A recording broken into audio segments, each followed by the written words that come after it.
Karthigai Deepam serial December 8 இன்னைக்கான எபிசோடில் என்ன நடக்கலாம் அப்படிங்கிறத ரிவ்யூவாக பார்க்கலாங்க. சிதம்பரம் ஒரு பக்கம் பேட்டி கொடுத்துருக்காரு, இன்னொரு பக்கம் கார்த்திக் கிட்ட கார்த்தியோட அப்பா, ஏன்பா நீயே இந்த ஃபீல்டுக்கு புதுசு, உன்னை எப்படி அவர் போட்டியாக நினைக்க முடியும் அப்படின்னு அருணாச்சலம் கேட்கவும், ஆரம்பத்திலேயே தட்டி வைக்கணுங்கிற ஒரு நினப்பு தான்ப்பா, பயத்தை காமிச்சிட்டா நான் சரண்டர் ஆயிடுவேன்னு நினைக்கிறாரு, ஆனால் அதெல்லாம் நடக்காதுப்பா அப்படின்னு கார்த்திக் சொல்லிட்டுருக்க. சார் உங்களை எதிர்த்து ஒருத்தர் சவால் விட்டுருக்காரே, அதை நீங்கள் என்ன சார் நினைக்கிறீங்க அப்படின்னு ஒருத்தவங்க கேட்கவும், அதை பற்றி நினைக்க ஒன்றும் இல்லைங்கிறாங்க சிதம்பரம். டேய் கார்த்தி, அவரே ஏற்கனவே இந்த ஃபீல்டில் இருந்தவரிடா, அவர்கிட்ட போய் ஏண்டா அப்படின்னு அருண் கேட்கவும், அண்ணா நான்லாம் எதுவும் பண்ணலைண்ணா, அவர் தான் என்னை பார்க்க வர சொன்னார் அப்படின்னு கார்த்தி சொல்லிட்டு இருக்க. கரெக்டாக ஃபோன் ரிங் ஆகவும் எடுத்து அட்டன் பண்ணி பேசுகிறாங்க. ராஜா கால் பண்ணியிருக்காங்க. மாப்பிள்ள நியூஸ் பார்த்தியா, முதல்ல நியூஸை பாரு அப்படின்னு சொல்லவும், சரின்னு கார்த்திக்கும் நியூஸ் பார்க்குறாங்க.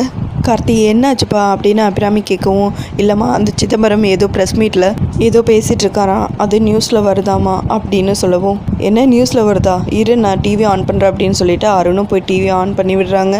சார் திடீர்னு உங்களை எதிர்த்து ஒருத்தர் சவால் விட்டுருக்காரே, உங்களுக்குள்ளே ஏதாவது முன்பகை இருக்கா அப்படின்னு ஒருத்தவங்க கேட்கவும், முன்பகையா, அதெல்லாம் எதுவும் இல்லைம்மா, அவர் இந்த ஃபீல்டுக்கு வரணும்னு சொன்னார், நானும் அடடே பரவாயில்லையே வாங்க, ஆனால் இந்த ஃபீல்டில் முன்னேறது ரொம்ப கஷ்டம் தம்பி, இதில் என்னென்ன பிரச்சனை இருக்குன்னு பார்த்து தெரிஞ்சுக்கிட்டு வாங்க தம்பின்னு சொன்னேன். ஆனால் அவர் இதை தப்பாக புரிஞ்சுக்கிட்டாரு, நான் ஏதோ எதிரி மாதிரியும் பில்டப் கொடுத்துட்டாரு, நான் அவர்கிட்ட யதார்த்தமாக சொன்ன விஷயத்த அவர் தப்பாக புரிஞ்சுக்கிட்டு சவால் அது இதுன்னு ஏதேதோ சொல்லி அவ்வளோதான் அப்படின்னு சிதம்பரம் சொல்லிட்டு இருக்கிறத கேட்டு, அம்மா அங்கே நடந்தது வேறம்மா, ஆனால் இவர் வேறு மாதிரி சொல்கிறாரு அப்படின்னு அபிராமி கிட்ட கார்த்தி சொல்லவும், சார் கார்த்தி உங்ககிட்ட விட்ட சவாலில் ஜெயிப்பாருன்னு உங்களுக்கு தோணுதா சார் அப்படின்னு இன்னொரு கொஸ்டின் கேட்க, சிதம்பரம் பயங்கரமாக சிரிக்க ஆரம்பிச்சிடுறாங்க. அதை பார்த்ததும் மீனாட்சி, எப்படி சிரிக்கிறான் பாரு இந்த ஆள் அப்படின்னு யோசிக்கிறாங்க.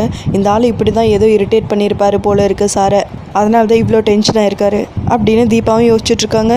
இது எல்லாத்தையும் பார்த்துட்டு ப்ரெஸ் மீட்டில் இருக்கிறவங்க இன்னொருத்தவங்க, ஏன் சார் இப்படி சிரிக்கிறீங்க, ஒரு வேளை கார்த்திக் சார் ஜெயிக்க மாட்டாருன்னு நினைக்கிறீங்களா அப்படின்னு கேட்கவும், நீங்களும் ஏமா கார்த்தி மாதிரியே என்னை தப்பாக நினைக்கிறீங்க, ஜெயிக்கட்டும் யார் வேணாங்கிறாங்க, நிறைய பேர் ஜெயிக்கட்டுங்க, அப்போ தான் எங்கள் ஃபீல்டு நல்லாயிருக்கும், இன்னும் சொல்லப்போனால் கார்த்திகோட கம்பெனி ஃபஸ்ட்டு கொண்டு வர கேஸ்ட்டை கேட்குறதுக்கு நானும் ரொம்ப ஆர்வமாக இருக்கேன், உங்களை மாதிரியே நல்லா வரட்டும், சக்ஸஸ் ஆகட்டும், ஹிட் ஆகட்டும், இந்த ஆல்பம் நல்லா வந்து ஹிட்டாக என்னோடய வாழ்த்துக்கள் கார்த்திக் தம்பி, என்னோடய வாழ்த்துக்கள் அப்படிங்கிறாங்க சிதம்பரம். அந்த நியூஸை பார்த்ததுமே கார்த்தியும் சிரிக்க ஆரம்பிச்சிடுறாங்க. அதுக்கப்புறம், என்னப்பா கார்த்தி, டிவியில் போடுற அளவுக்கு இந்த பிரச்சனை பெருசாகிடுச்சேப்பா அப்படின்னு அபிராமி சொல்லவும், பரவாயில்லம்மா எல்லாத்தையும் நான் பார்த்துக்கிறேங்கிறாங்க கார்த்தி எதுக்காகடா இப்படி ஒரு சவால் விட்ட அப்படின்னு அருண் கேட்கவும், அண்ணா அவர் என்னோடய ஈகோவை தூண்டி விட்டாருனாங்கிறாங்க கார்த்தி.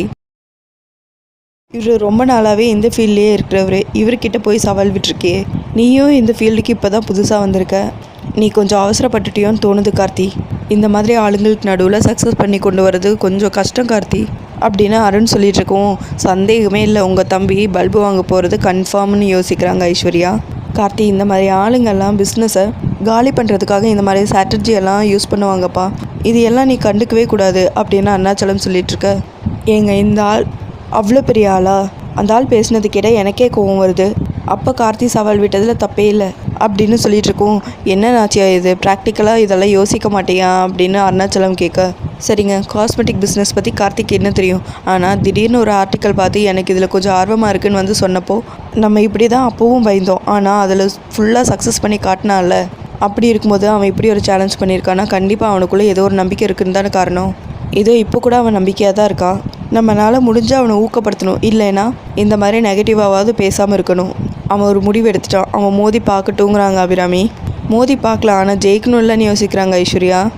என் பிள்ளை கண்டிப்பாக இந்த சேலஞ்சில் ஜெயிச்சு காட்டுவாங்கிறாங்க அபிராமி.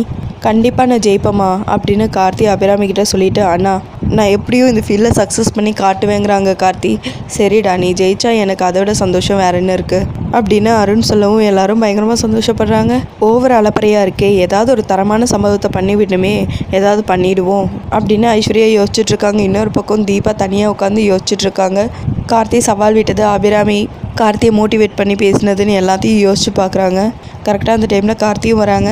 சார் நீங்கள் அவசரப்பட்டு அவ்வளோ பெரிய ஆள்கிட்ட சவால் விட்டுட்டீங்களே அப்படின்னு தீபா சொல்லவும், மற்றவங்க தான் நான் என்ன நினச்சி பேசுகிறேன்னு புரிஞ்சுக்காமல் பேசிகிட்ருக்காங்க, ஆனால் உங்களுக்கு கூடவா என்ன புரியல, நான் தான் உங்ககிட்ட ஏற்கனவே சொல்லியிருக்கேன்ல, பல்லவியோட வாய்ஸ் வச்சு தாங்க நான் சொன்னேன், இப்படி ஒரு ப்ராப்ளம் வர்றதுக்கு முன்னாடியே ஆல்பம் ஹிட் ஆகிறதுக்கு என்னென்ன பண்ணணுமோ எல்லாமே நான் பண்ணிட்டு தான் இருந்தேன், கண்டிப்பாக நீங்கள் வேணால் பாருங்கள், அந்த வாய்ஸ் கண்டிப்பாக ஹிட் ஆகும், அப்படின்னு கார்த்தி சொல்லவும், சார் அவங்க வருவாங்கன்னு உங்களுக்கு நம்பிக்கை இருக்கா அப்படின்னு தீபா கேட்க, கண்டிப்பாக வருவாங்க, எனக்கு அந்த நம்பிக்கை இருக்குங்கிறாங்க கார்த்தி.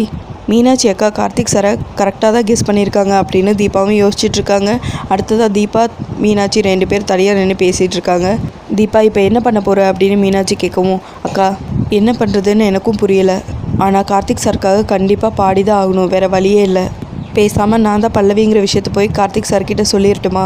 இதுக்கு மேலே என்னால் மறைக்க முடியாது அப்படின்னு தீபா சொல்லவும், அவசரப்படாத தீபா, ஒரு நிமிஷம் வெயிட் பண்ணு, சொல்லலாமா வேணாமாங்கிறது கொஞ்சம் யோசிச்சு பார்த்துக்கலாம் அப்படின்னு மீனாட்சி யோசிச்சுட்டு இருக்காங்க. அதுக்கப்புறம் தீபா கிட்ட, தீபா இப்போ நீ சொன்னேன்னா கண்டிப்பாக அது சரி வராது, நீ தான் பல்லவின்னு தெரிய வந்ததுன்னா கார்த்திக் உன்னை ஏற்றுக்கிட்டாருன்னா ஓகே, ஒரு வேளை ஏற்றுக்கலைன்னா கண்டிப்பாக அவர் உன்னை பாடவும் கூப்பிட மாட்டார், சவாலையும் ஜெயிக்க முடியாது. விட்ட சவாலில் கார்த்தி தோற்று போகிற மாதிரி ஒரு சூழ்நிலை வரும், வீட்டுக்குள்ளேயும் பிரச்சனை வந்துடும், அதுக்கப்புறம் வெளியிலையும் தலை காட்ட முடியாது. கார்த்திக் இப்படி தோற்று போய் நிற்கிறது உன்னால் ஏற்றுக்க முடியுமா? அவர் வேற ரொம்ப சென்சிட்டிவான ஆள், இதெல்லாம் அவரால் கண்டிப்பாக தாங்கவே முடியாது அப்படின்னு மீனாட்சி சொல்லிட்டு இருக்க, ஆமாக்கா அவருக்கு வேற ரொம்ப இலகுன மனசு, கார்த்திக் சார் கண்டிப்பாக நிலக்குழஞ்சு போயிடுவார் அப்படின்னு தீபா சொல்லிட்டு இருக்க. இப்போ என்ன பண்ண போகிற அப்படின்னு மீனாட்சி கேட்கவும், கண்டிப்பாக கார்த்திக் சாருக்காக பாடி தான் ஆகணும், அவர் விட்ட சவாலில் கண்டிப்பாக ஜெயிக்கணும், எனக்கு இப்போதைக்கு அதுதான்க்கா முக்கியம், மற்றது எல்லாத்தையும் நான் அப்புறமா பார்த்துக்கலாம் அப்படின்னு சொல்லிட்டு தீபா அங்கேருந்து கிளம்பிடுறாங்க. அதுக்கப்புறம் ஐஸ்வர்யா சிதம்பரத்தை மீட் பண்ணுறதுக்காக போகிறாங்க. என்னடா எதிரி வீட்டிலேருந்து உங்களை பார்க்குறக்காக வந்திருக்கேன்னு யோசிக்கிறீங்களா அப்படின்னு ஐஸ்வர்யா கேட்கவும், அதெல்லாம் இல்லை, என்ன அந்த கார்த்திக் என்கிட்ட பேசிட்டு வர சொன்னானா அப்படின்னு சிதம்பரம் கேட்கவும், அதெல்லாம் ஒன்றும் இல்லை, சொல்லப்போனால் அந்த கார்த்திக் எனக்கும் எதிரி தான், வீட்டில் எல்லா மரியாதையும் அவனுக்கு தான், என் வீட்டுக்காரருக்கு எதுவுமே இல்லை, அதுக்காக தான் அவன் விட்ட சவாலில் தோக்கடிக்கிறதுக்காக நான் ஒரு பிளானோடு வந்திருக்கேன் அப்படின்னு சொல்லிட்டு ஐஸ்வர்யா தீபா பாடின பாட்டை ஃபோனில் போட்டு காட்டுறாங்க சிதம்பரத்துக்கு. இந்த வாய்ஸ் எப்படி இருக்குது அப்படின்னு சொல்லி கேட்குறாங்க. பாட்டை கேட்டுட்டு சிதம்பரமும் வாய்ஸ் ரொம்ப நல்லா இருக்குது அப்படின்னு சொல்ல, இது வேற யாரும் இல்லை, அவன் ஒய்ஃப் தீபா தான், ஆனால் இந்த விஷயம் அவனுக்கே தெரியாது அப்படின்னு சொல்லிட்டு நடந்த எல்லா விஷயத்தையும் சொல்கிறாங்க. அதுக்கப்புறம் நடக்க போகிற பிளானை பற்றி சிதம்பரம் சொல்கிறாங்க ஐஸ்வர்யாவுக்கு. சரி கண்டிப்பாக நான் உங்களுக்காக இந்த ஹெல்ப்பை பண்ணுறேன் அப்படின்னு ஐஸ்வர்யா சொல்லவும், சரிம்மா உனக்கு எந்த ஹெல்ப் வேணுனாலும் என்னை உடனே காண்டாக்ட் பண்ணு அப்படின்னு சிதம்பரம் ஐஸ்வர்யா கிட்ட சொல்கிறாங்க. ஐஸ்வர்யாவும் அதுக்கப்புறம் அங்கேருந்து கிளம்பிடுறாங்க. இவன் நல்லவளா கெட்டவளான்னு யோசிக்கிறாங்க சிதம்பரம். அதோட எபிசோட் முடிச்சிருக்காங்க. உங்களுக்கு இந்த வீடியோ பிடிச்சிருந்தா லைக் அண்ட் சப்ஸ்கிரைப் பண்ணி நம்ம சேனலை சப்போர்ட் பண்ணுங்கள். தேங்க்யூ.